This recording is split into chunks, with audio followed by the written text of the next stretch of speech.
नमस्कार दोस्तों, फिर से स्वागत है आप सभी का मेरे YouTube channel Hindi study with Akhilesh में।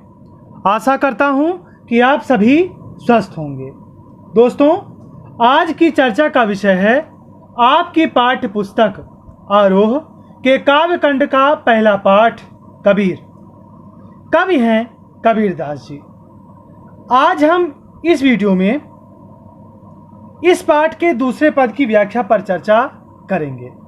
आइए दोस्तों, सबसे पहले हम इसका शब्दार्थ देख लेते हैं। संतों सज्जनों, बौराना पागल हो जाना, साच सत्य मारन मारने के लिए धावे दौड़ते हैं, जग संसार पतियाना विश्वास कर लेना, नेमी नियमों का पालन करने वाले, धर्मी धर्म का पाखंड करने वाले, असनाना स्नान करना, आत्म आत्मा पखाना ही पाषाण अर्थात पत्थल को, बहुतक बहुत से, पीर औलिया धर्मगुरु, मुरीद शिष्य, तदबीर उपाय, आसनिमारी समाधि या ध्यान मुद्रा में बैठना, डिंबधारी पाखंड करके या आडंबर करके, गुमाना अहंकार, पीपर पीपल का वृक्ष, पाथर पत्थर, छाप तिलक अनुमाना मस्तक पर विभिन्न प्रकार के तिलक लगाना, आत्म खबरी आत्म तत्व का ज्ञान, तुर्क मुसलमान, मर्म रहस्य, महिमा गुरु का महात्म्य, अभिमाना अहंकार, शिष्य शिष्य, भर्म भ्रम, केतिक कितना भी, सहज ईश्वर, समाना साक्षात्कार। आइए दोस्तों, अब हम इसकी पंक्तिबद्ध रूप से व्याख्या सुन लेते हैं। कबीरदास जी लिखते हैं, संतो देखत जग बौराना। ये सज्जनों, देखो ये संसार पागल हो गया है। कबीरदास जी कहते हैं कि हे सज्जनों, देखो यह संसार पागल हो गया है। बताइए, यदि आज के समय में कबीरदास जी होते तो न जाने कितने सारे केस उन पर दर्ज हो गए होते। वो कह रहे हैं कि देखो सज्जनों, संसार पागल हो गया है। साच कहो तो मारन धावे, झूठे जग पतियाना। क्योंकि यदि इनसे सत्य बात कहो तो मारने के लिए दौड़ते हैं और झूठे व्यक्तियों पर सारा संसार जल्द ही विश्वास कर लेता है। नेमी देखा धर्मी देखा, प्रात करे स्नाना। वे कहते हैं कि मैंने बहुत से नियमों का पालन करने वाले और धर्म का पाखंड करने वाले व्यक्तियों को देखा है, जो प्रातः काल होते ही स्नान आदि करते हैं। आत्म मारी पखाना ही पूजय, उनमें कछु नहीं जाना। वे अपने आत्मा में बसे हुए ईश्वर को छोड़कर, ध्यान दो, वे अपने आत्मा में बसे हुए या व्याप्त ईश्वर को छोड़कर पत्थल की पूजा करते हैं। इस प्रकार उनका भी ज्ञान दिखावा है, पाखंड ही है। बहुतक देखे पीर औलिया, पढ़े किताबे कुराना, कै मुरीद तदबीर बतावे, उनमें वह जो ज्ञाना। कबीरदास जी कहते हैं कि मैंने बहुत से पीर औलियाओं को देखा है जो कुरान इत्यादि पुस्तकों का पाठ करते हैं।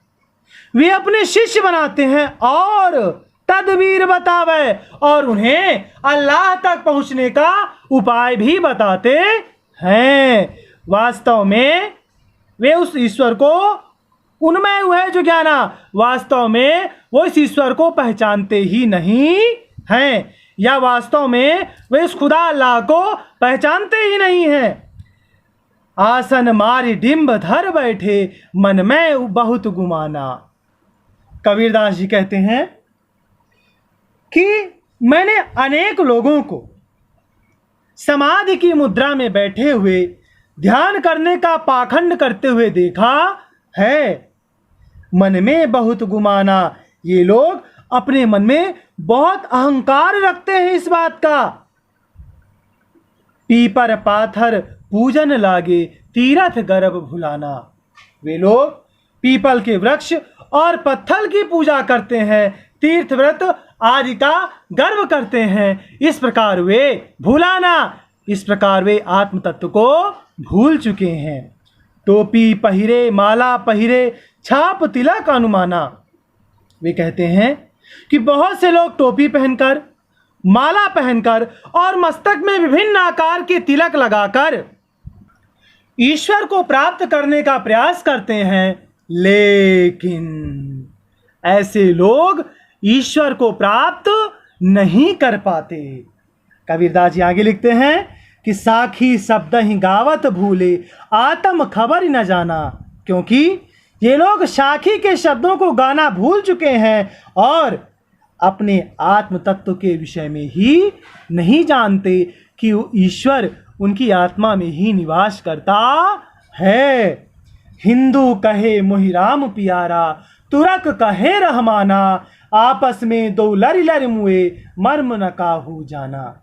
हिंदू कहते हैं कि राम हमारे हैं और तुर्क यानी मुसलमान, मुस्लिम कहते हैं कि रहमान हमारे हैं, और ऐसा कह करके आपस में दो लरि लरि मुए, आपस में दोनों लड़ रहे हैं, मर रहे हैं। और वास्तविकता तो ये है, मर्म न काहू जाना, कि वास्तविकता तो ये है कि दोनों ही उस ईश्वर या परम सत्ता के रहस्य को नहीं पहचानते हैं। आगे लिखते हैं कबीरदास जी कि घर घर मंत्र देत फिरत है, महिमा के अभिमाना, गुरु के सहित सिख सब बूढ़े, अंत काल पछिताना। वे समाज में व्याप्त पाखंड पर कटाक्ष करते हुए लिखते हैं कि समाज के तथा कथित गुरु घर घर मंत्र दे फिरत है, घर घर जाकर मंत्र देते हुए फिर रहे हैं, गुरु मंत्र बांटते हुए फिर रहे हैं, और महिमा के अभिमाना, और उन्हें महिमा अर्थात गुरु के महात्म्य का बड़ा अभिमान होता है कि वे गुरु हैं। इस बात का उन्हें बहुत अभिमान होता है। कबीरदास जी कहते हैं कि बहुत से तथा कथित गुरु घर घर जाकर गुरु मंत्र देते हुए फिरते हैं और उन्हें गुरु के महात्म्य का बड़ा अभिमान होता है। ऐसे पाखंडी गुरु, गुरु के सहित सिख सब बूढ़े, अंतकाल पछिताना। ऐसे पाखंडी गुरुओं के साथ उनके शिष्य भी अज्ञानता के अंधकार में डूब जाते हैं और अंतकाल पछिताना, और अपने जीवन के अंतिम समय में पश्चाताप करते हैं। ऐसे पाखंडी गुरुओं के साथ उनके शिष्य भी अज्ञानता के अंधकार में डूब जाते हैं और अपने जीवन के अंतिम समय में पश्चाताप करते हैं कि हमने ऐसे पाखंड के साथ जीवन क्यों व्यतीत किया, अथवा मैंने अपने जीवन में किसी श्रेष्ठ गुरु का चयन क्यों नहीं किया।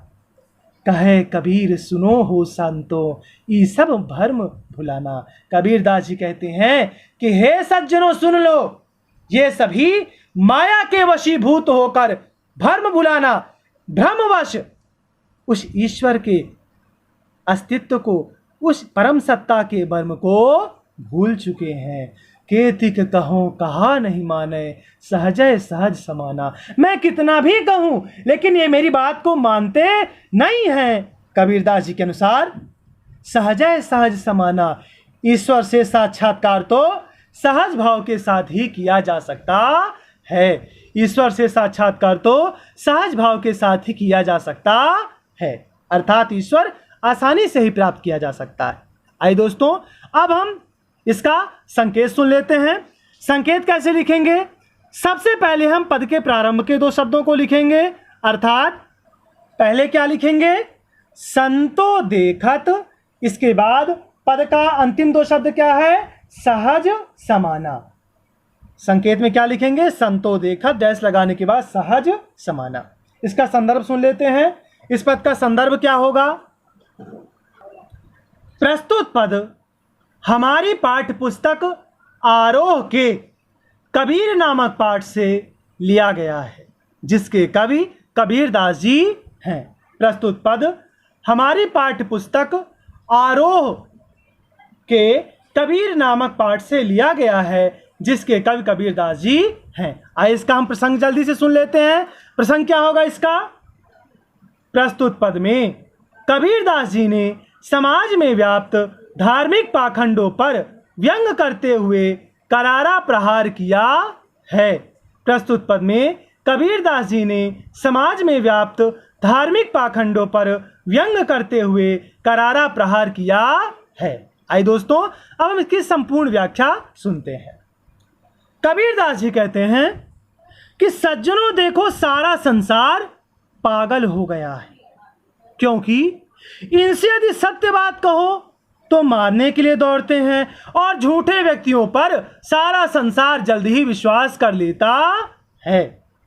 वे समाज में व्याप्त पाखंड की ओर संकेत करते हुए कहते हैं कि मैंने बहुत से नियमों का पालन करने वाले और धर्म का पाखंड करने वाले व्यक्तियों को देखा है, जो प्रातः काल होते ही स्नान आदि करते हैं। वे लोग आत्मा के अंदर व्याप्त ईश्वर को छोड़कर पत्थर की पूजा करते हैं। इस प्रकार उनका ज्ञान खोखला है, पाखंड ही है।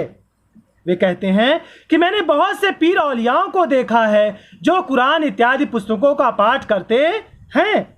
वे अपने शिष्य बनाते हैं और उन्हें अल्लाह या ईश्वर तक पहुंचाने का मार्ग भी बताते हैं। वास्तविकता तो ये है कि वे भी उस अल्लाह या ईश्वर के विषय में कुछ भी नहीं जानते हैं।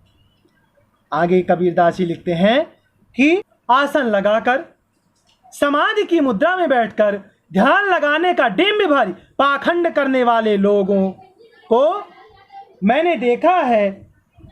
वास्तव में इनके मन में बहुत अहंकार भरा रहता है। लोग पीपल के वृक्ष और पत्थरों की पूजा करते हैं, तीर्थ आदि का गर्व करते हैं। ऐसा करके वे अपने आत्म तत्व को भूल जाते हैं। कबीरदास जी लिखते हैं कि बहुत से लोग टोपी पहनकर, माला पहनकर, विभिन्न प्रकार के मस्तक में तिलक लगाकर ईश्वर को प्राप्त करने का प्रयास करते हैं, लेकिन ये लोग ईश्वर को प्राप्त नहीं कर पाते हैं, क्योंकि ये साखी के शब्दों को गाना भूल गए हैं और आत्म तत्व के विषय में कुछ नहीं जानते कि वह ईश्वर इनकी आत्मा में ही निवास करता है। हिंदू कहते हैं कि राम हमारे हैं और मुस्लिम कहते हैं कि रहमान हमारे हैं। ऐसा कह के दोनों आपस में लड़ रहे हैं, मर रहे हैं, और वास्तविकता तो ये है कि ये दोनों ही उस ईश्वर के रहस्य को नहीं पहचानते हैं। कबीरदास जी समाज में व्याप्त पाखंड की ओर संकेत करते हुए उस पर कुठाराघात करते हुए कहते हैं कि बहुत से तथाकथित गुरु घर घर जाकर मंत्र बांटते हुए फिरते हैं और इन्हें अपने गुरु के महात्म्य का बड़ा अभिमान होता है। इन्हें अपने गुरु होने का बड़ा ही अभिमान होता है। ऐसे पाखंडी गुरु के साथ साथ उनके शिष्य भी अज्ञानता के अंधकार में डूब जाते हैं और अपने जीवन के अंतकाल में पश्चाताप करते हैं कि मैंने अपने जीवन में ऐसे पाखंड का सहारा क्यों लिया, अथवा मैंने अपने जीवन में किसी श्रेष्ठ गुरु को क्यों नहीं ढूंढ लिया। कबीरदास जी कहते हैं कि हे सज्जनों सुनो, ये सभी माया के वशीभूत होकर उसके भ्रम के कारण उस ईश्वर तत्व को भूल चुके हैं। केती के कहो कहाँ नहीं माने, सहजय सहज समाना। मैं कितना भी कहूँ लेकिन ये मेरी बात को नहीं सुनते हैं। कबीरदास जी के अनुसार उस ईश्वर से साक्षात्कार तो सहज भाव के साथ ही किया जा सकता है। आइए दोस्तों, अब इसका विशेष सुन लेते हैं। विशेष क्या होगा इसका? सबसे पहले भाषा। पद में सदुक्कड़ी भाषा का प्रयोग किया गया है। दूसरा, शांत रस का प्रयोग किया गया है। तीसरा, रस देख लेते हैं। सहजय सहज समाना, साखी शब्द ही जैसे पदों में अनुप्रास अलंकार का प्रयोग किया गया है। घर घर जैसी पंक्तियों में पुनरुक्ति प्रकाश अलंकार का प्रयोग किया गया है। बहुत बहुत धन्यवाद दोस्तों। आशा है कि आपको आज का मेरा ये वीडियो पसंद आया होगा। अगर आपको मेरा वीडियो पसंद है तो मेरे इस वीडियो को लाइक करिए, मेरे चैनल को सब्सक्राइब करिए। मिलते हैं हम अगले वीडियो में, तब तक के लिए आप सभी को राम राम।